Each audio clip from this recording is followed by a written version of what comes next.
She said it like a fact. Flat. Certain. That she'd rehearsed it 100 times and finally had an audience worth saying it to. He never contributed. Not once. Everything we have. I built it. I was sitting 3 feet away from her. I didn't turn my head. I kept my eyes on the table, on a small scratch near the edge that looked like someone had dragged a key across it years ago. I focused on that scratch. I counted my own breathing. Her attorney nodded slowly, the way people nod when they've already decided the outcome. The arbitrator looked at me. "Mr. Lawson, would you like to respond?" I shook my head. "Not yet." That answer made her pause. My wife, I should say my soon-to-be ex-wife, glanced over for the first time. Just for a second. Like she was recalibrating something. "I'm Joel Lawson. I'm 34, and for the last 8 years, I did the kind of work people don't notice until it's gone. The kind you don't list on a resume or bring up at dinner." I kept things steady. I watched carefully. And when the time came, I let her think she had won. That was the last mistake she made. We met when I was 26. She was finishing her MBA. I was 3 years into a construction management job that paid decent but wasn't glamorous. She liked that I was practical. Said once that she was tired of men who only talked about what they were going to do someday. I actually did things. That was how she put it. For a while, that was enough. The first few years were normal, in the way most marriages start out normal. We both worked.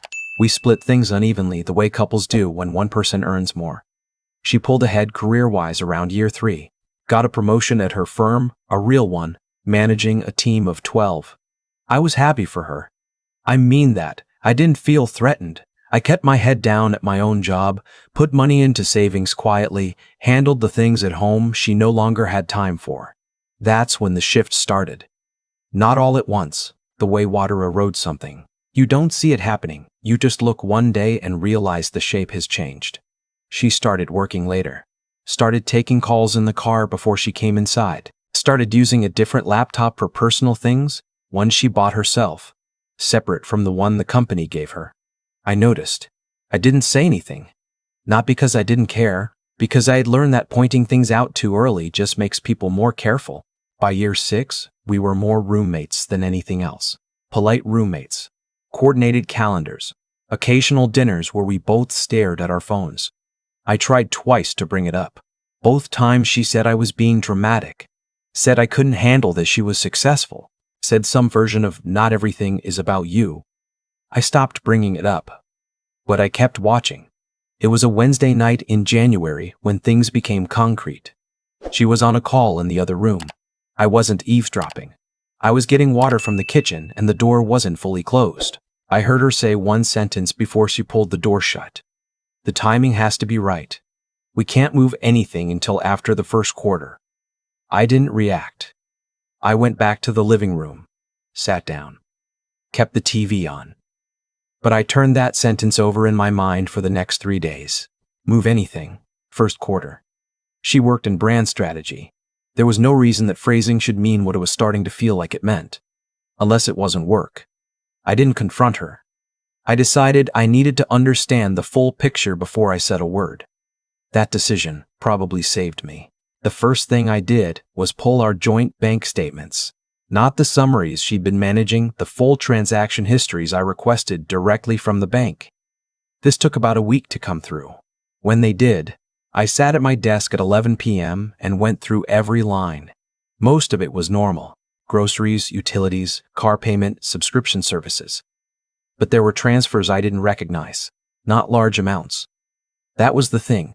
Nothing big enough to flag immediately. A few hundred here. A few hundred there. All going to an account I didn't have a name for. Alder Rast asked, Aldis, 3rd the 17th. Like clockwork. I didn't touch the accounts. I didn't change any passwords.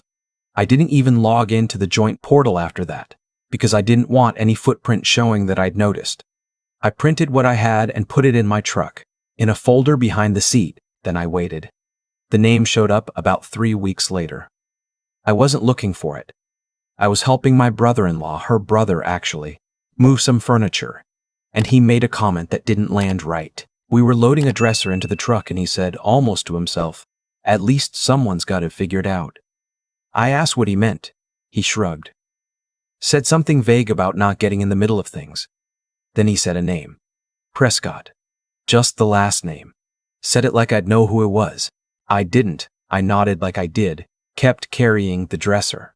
That night I ran it. Didn't take long. Prescott was the surname of a man named Derek Prescott, except that name was already on my used list, so let me be accurate here. The man's name was Lorne Voss. The Prescott part was a company name, Prescott Group LLC. Registered 18 months ago. Listed purpose, financial consulting and asset management. I sat back and looked at the screen for a long time. 18 months. Right around when the late calls started. I didn't sleep much that night, not because I was falling apart. Because things were starting to make sense, and sense is harder to sit with than confusion. I called in a favor the next week. A guy I'd worked with on a commercial project 2 years back, a man named, I'll just call him my contact, who did financial forensics for litigation firms. I met him for coffee. Didn't give names, just laid out the structure. Joint accounts being quietly drained in small increments. A recently formed LLC.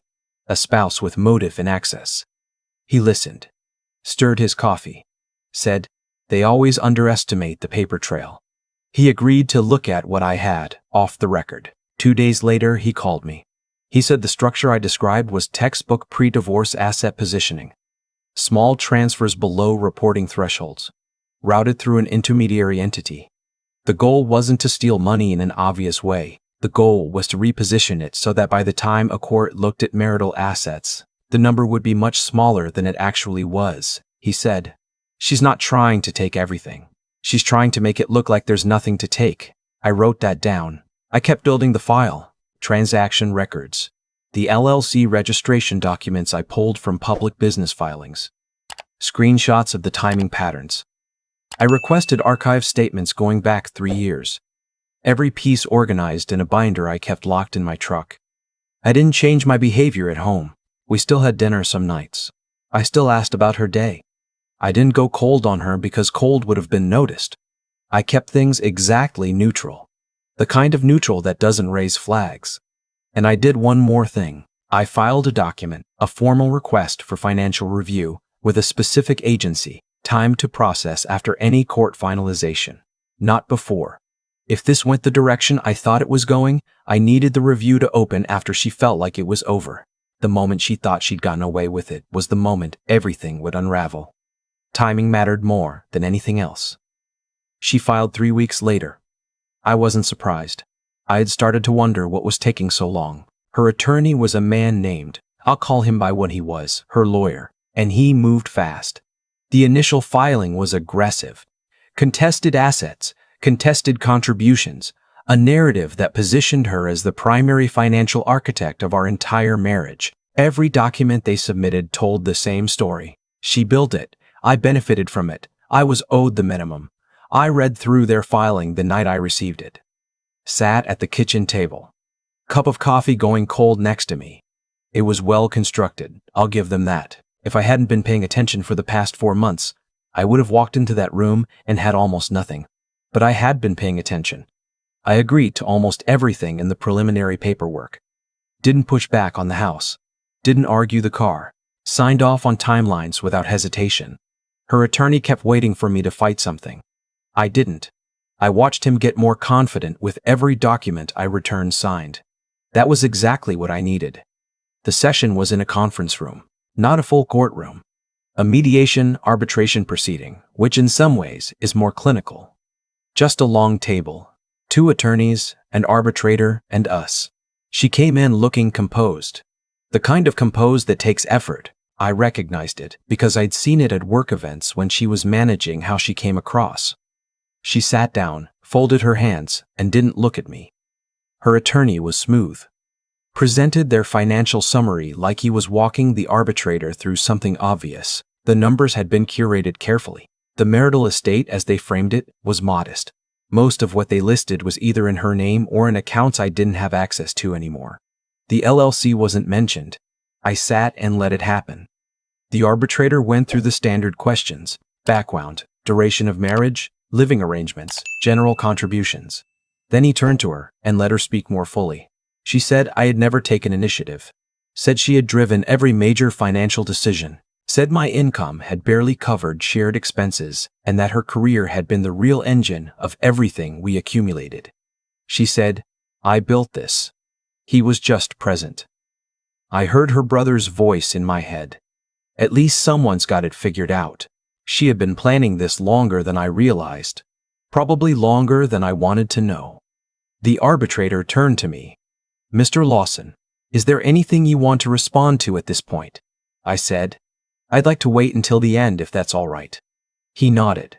Her attorney shifted in his seat. They finished presenting, wrapped it up clean, slid their final summary across the table like this was already done. The arbitrator looked at me. Mr. Lawson, anything to add before I move forward? That was the moment they'd been waiting for. The moment I was supposed to say no, or say something emotional, or say nothing at all. Instead, I reached into my folder. I placed one document on the table. Not a binder. Not a stack. One document. 11 pages. Paper-clipped. I slid it toward the arbitrator and said, just this. The room went quiet in a specific way. The kind of quiet that has weight. The arbitrator picked it up. Started reading. About 2 pages in, his expression changed. Not dramatically. Just focused in a different way, the way someone looks when they've suddenly understood something they weren't expecting. He turned to her attorney. Counsel, were you aware of this entity? He tapped the page. Her attorney took the document. Read it again. The confidence he'd been carrying since he walked in. It didn't disappear all at once. It drained. Slowly. Like watching something deflate. This wasn't disclosed, he said. No, the arbitrator said. It wasn't. My wife leaned forward. What is that? She was asking her attorney, not me. He didn't answer her. The arbitrator set the document down. What we have here is a record of systematic transfers to an undisclosed entity connected to this marriage, along with a currently active financial review request filed prior to today's proceeding. He looked at her. Then at her attorney. I'm not in a position to finalize anything today. She turned to me then. For the first time since we sat down, she actually looked at me. I didn't look away. I didn't look angry either. I just held it. This matter will require full financial disclosure before any settlement can be reached, the arbitrator continued. I'm recommending an immediate audit of all accounts and entities connected to either party going back 3 years. Her attorney started to speak. The arbitrator raised one hand. The meeting ended 40 minutes later with nothing resolved, and everything opened back up. What followed wasn't dramatic. That's the thing people don't tell you about this kind of situation.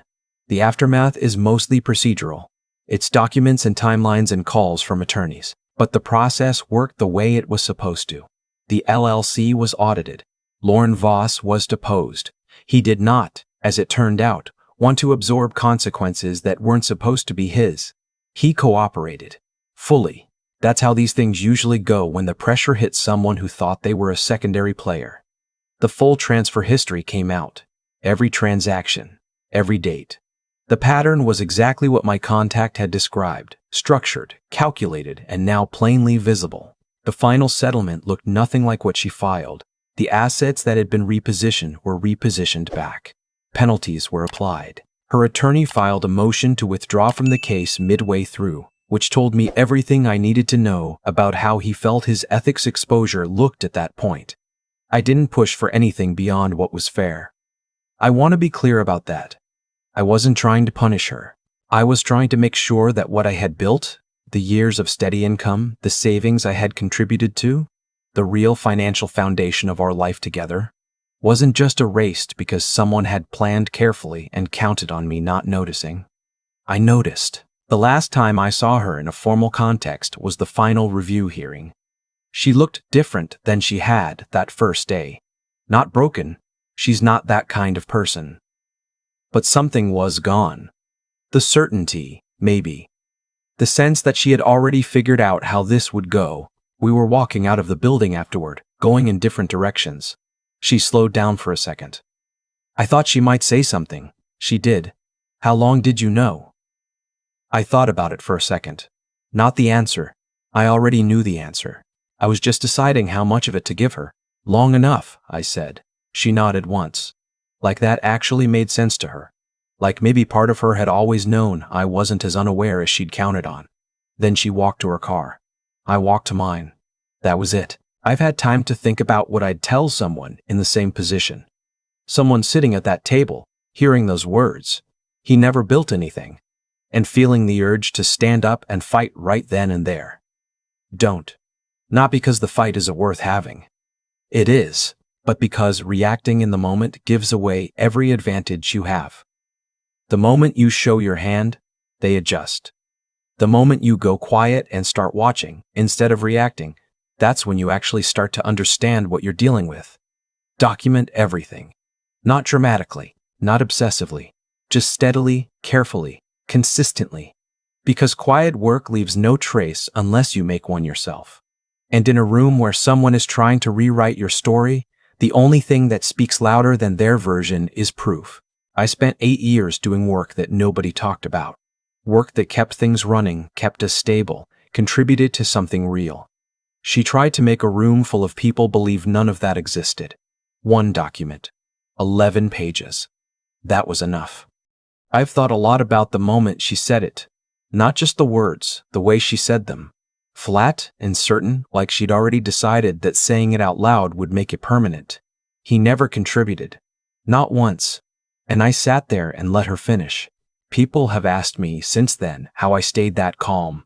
Honestly, it wasn't calm exactly. It was more like clarity. When you've spent months watching someone build a version of events that erases you completely, something settles in your chest, not anger. Something quieter. A kind of resolve that doesn't need to announce itself. Here's what I understand now that I didn't fully understand then. The truth doesn't defend itself. It just sits there, patient, waiting for someone to present it correctly. My wife was counting on me to either blow up in that room or walk in with nothing. She had planned for both.